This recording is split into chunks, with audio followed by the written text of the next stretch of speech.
Setting this disclaimer now, just making it clear that my microphone quality is not going to be the greatest.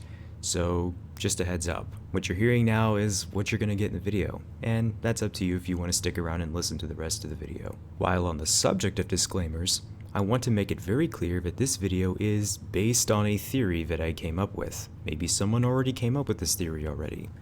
I'm not too sure, but I want to make this very clear because I know some people will be in the comment section talking about how there's pretty much just holes in the theory specifically. So I'm open to understanding that this is going to be the case, but I still wanted to push this content out there to see maybe if I'm onto something, maybe I'm not onto something. That'll be up to you to discuss in the comment section. But now, on to the content at hand.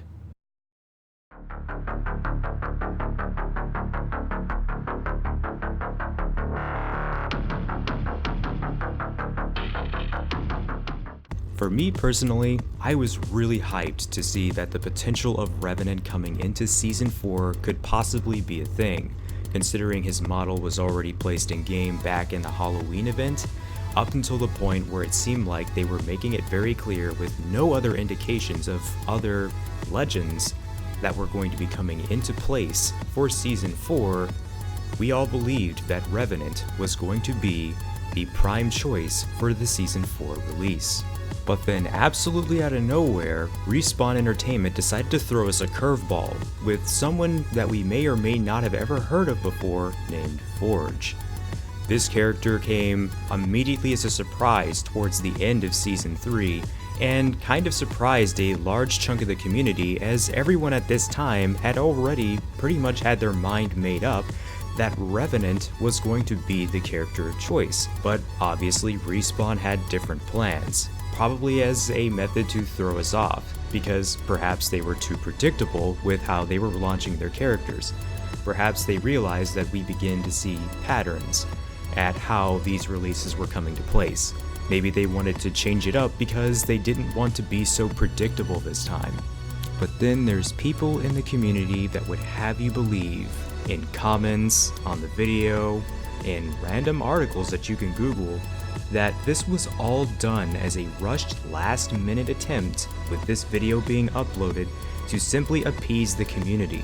For wanting Revenant over Forge, they just quickly decided to kill off this character within a span of a couple of days after his debut. But what if I told you this was all planned from the beginning? That from since day one, when they were planning to release their next Season 4 character, that they intended to release Revenant, and that Forge was merely a distraction, and perhaps even Hammond Robotics is also a part of this said distraction. Well, stick around because I'm going to go in depth and talk about this theory, talking more about what place these characters have in the future of Apex Legends.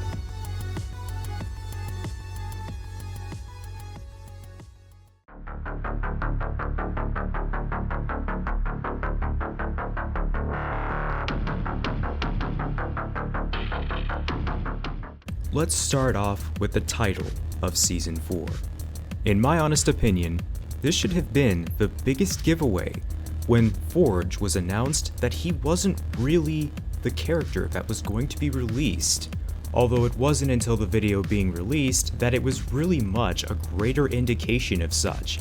Because if you look back at the history of how seasons are launched, usually on even number seasons, at least as far as it seems from the pattern that we've seen, that they usually theme it around the new character's release. The odd number seasons seem to be focused around new maps, or the theme of such being around the map that is released, assuming they continue this consistent pattern. So when you see a name like Assimilation, you don't think of Forge, you think more of Revenant, and there's a reason why that is, and we've had it here in plain sight all along, but have not noticed it until now. And I mean, this is quite easily seen if you look back at the titles of the previous seasons. Season 1 was named Wild Frontier, sounding a lot like the map that you were playing on, Kings Canyon. Season 2 being Battle Charge, specifically theming itself around Watson's release. Season 3 being called Meltdown, to pretty much debut the new map that was released. And now we have Season 4, named Assimilation. If you really think about it, if they were really going to release Forge as that character, don't you think the name would be a bit more, I suppose, fitting to the character's description? In my honest opinion, I would think that Ironclad would sound more like something to better debut or introduce Forge as a character considering his personality. But in all honesty, I don't see how Assimilation matches Forge's character in the slightest. There could be some degree of correlation between this word and this character, but it really just doesn't fit, especially after you get to hear the definition of assimilation. Because if you Google it, the definition of assimilation is the process of taking in and fully understanding information or ideas, with a sub-definition being the absorption and integration of people, ideas, or culture into a wider society or culture. If you really sit back and think about it, we've actually seen this definition, at least its sub-definition, the absorption and integration of people, ideas, or culture into a wider society or culture, actually happen in Apex before. And it was an event that was hosted during Halloween by none other than Revenant himself. The whole objective was to attempt to stay alive and make sure that you don't die. If you did, then you would become one of the Spectres. At least that's what I remember the name of it being, is Spectre. Basically, dying meant that you would become one of these Spectres that would attempt to try and come back and kill the other living players in order to, well, what's the term used here? Assimilate them as a part of the other Spectres as they attempt to create a wider society or culture of these said Spectres. By that, it falls technically into the definition of assimilation.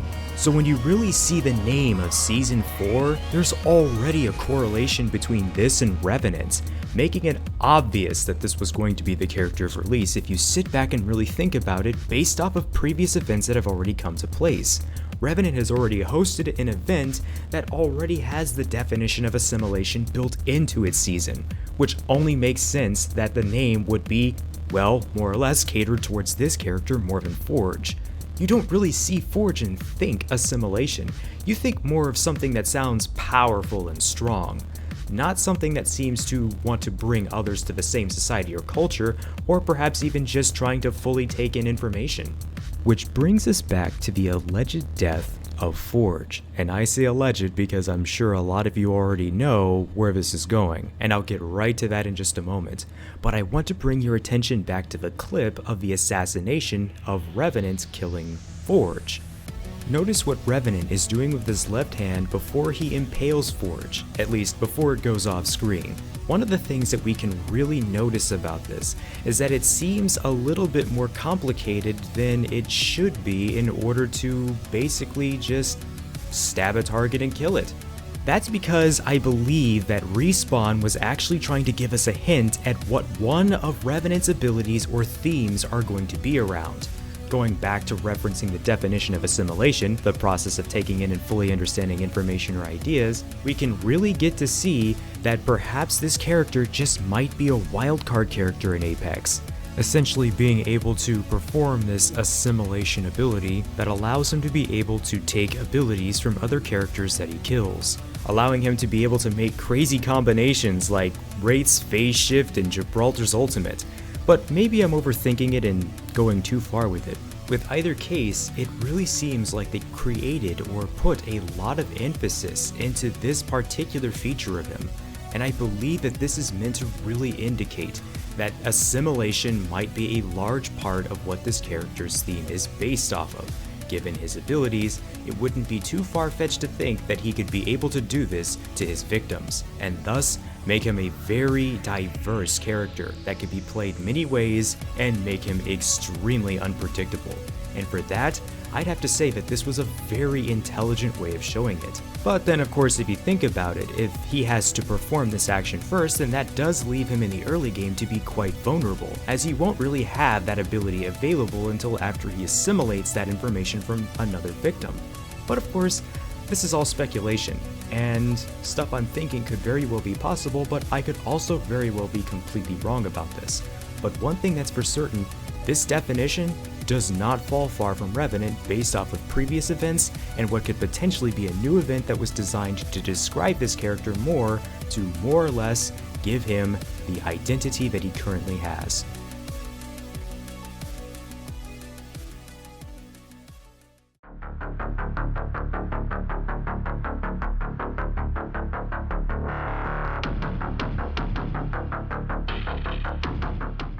Now remember when I said I was going to come back to the alleged death of Forge? Well, we're coming back to it now. I don't expect much conversation about this particular subject, mainly due to the fact that it's already been made very clear that the death of this Forge character really isn't the actual Forge that died, as Respawn Entertainment already threw in many hints indicating that the Forge that we saw die in the trailer isn't the real Forge. The biggest giveaway of this is the scar that we get to see over this Forge's left eye. If you see the original image of Forge, which you can also see in the background of the interview, he doesn't have this scar. And if you pay closer attention, you'll also notice that they really zoomed in on the details of his eyes, specifically that their eyes are green. But this Forge character that we see here in the interview has brown eyes. These aren't small, subtle mistakes that Respawn would make by accident. They did these and did so with full intent and purpose to indicate specifically that this Forge that you're seeing here is not the real Forge, but rather an imitation. More evidence of this goes to the death box of the alleged Forge that we see in the sorting facility on the map that we currently play on. The weapon charm that is lootable has a small piece of text that clearly states the often imitated, which is made very clear that many people attempt to personate Forge. They threw this piece of information in with the intent to tell people that this is not the real Forge. By also sharing this extra information, it's made even more clear that this is the case. So who is this individual that Revenant killed if he's not Forge? Well, that's gonna be for our next chapter, but all I can tell you is that this was an imitation.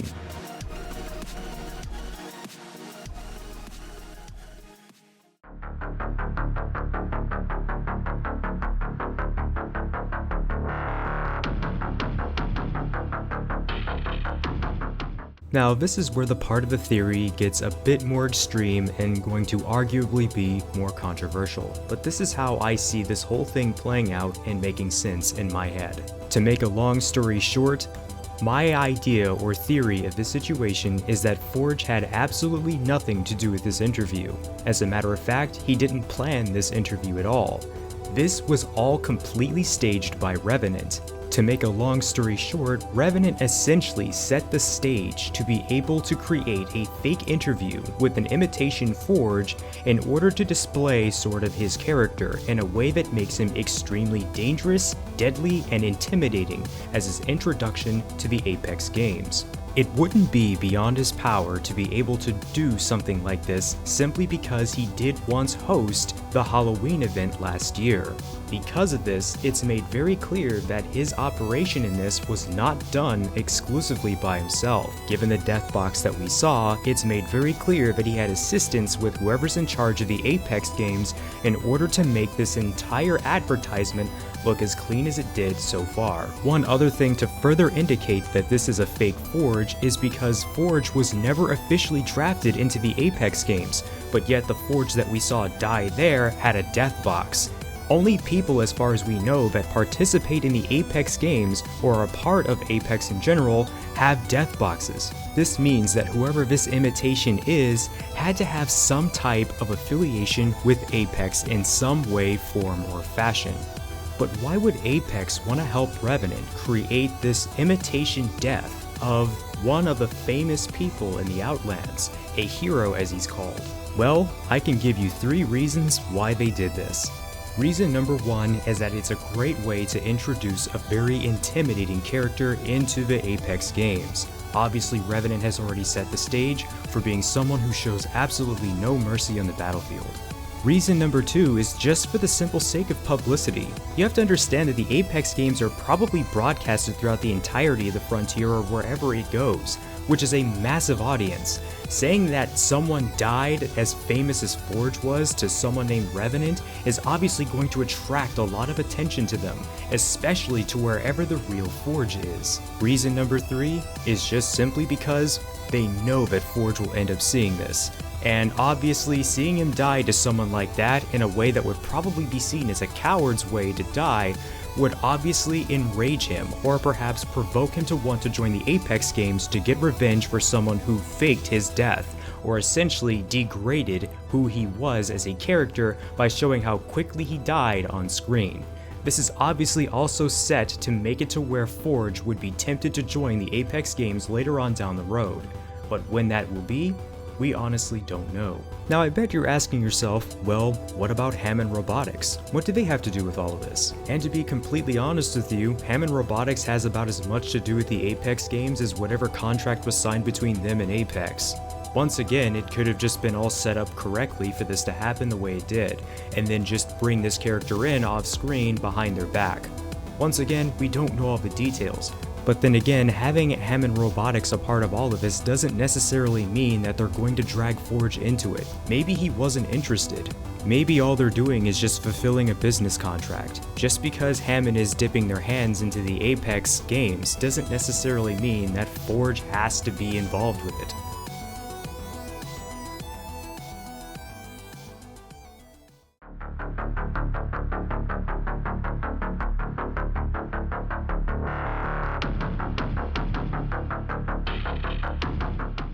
So I suppose this is the part where I sort of close my thoughts or wrap things up or make a TLDR. So basically, to make a long story short, basically everything that we've seen so far is really not designed as some last minute switch because they might have made a small mistake and the community expected something else. They intended everything to play out the way they did, elaborately setting things up in a specific way that you'd really have to pay very close attention in order to notice this to be the case. I highly doubt that Respawn just really wanted to create some character that clearly has some type of intricate background, only to just quickly get rid of him because the community wanted something different. Although I do believe that they are very avid listeners to the community, I also do believe that they also have their own little way of basically telling stories that can very well be far more in depth than we could originally see it at present. This doesn't necessarily mean that they won't have anything straightforward, because they have before, but I honestly believe that they just wanted to play around with this one a little bit more and to give more in-depth storytelling, to kind of give more personality to certain characters they may have not had the opportunity to if they didn't necessarily add the things that they did in which the way they did. And if everything happens to pan out the way I think it's panned out, I honestly really like it and hope that they do more storytelling like this, because to be completely honest with you, it's really, really nice, and I really hope to see more of it. Maybe I'm completely wrong about my theory, but once again, that's something to discuss in the comment section below. What do you think actually happened? And well, if anybody from Respawn ends up watching this, how accurate was this possible theory? Also, another thing that I would like to know is, was this video worth a like? Perhaps a subscribe? Who knows, maybe I'll do more content like this in the future, but you get to be the decision here, depending on how this video goes. Thanks for watching though. I really do appreciate you taking the time to sit down and watch this, and I hope you guys have a fantastic day. And I'll be back with another upload whenever I get around to it.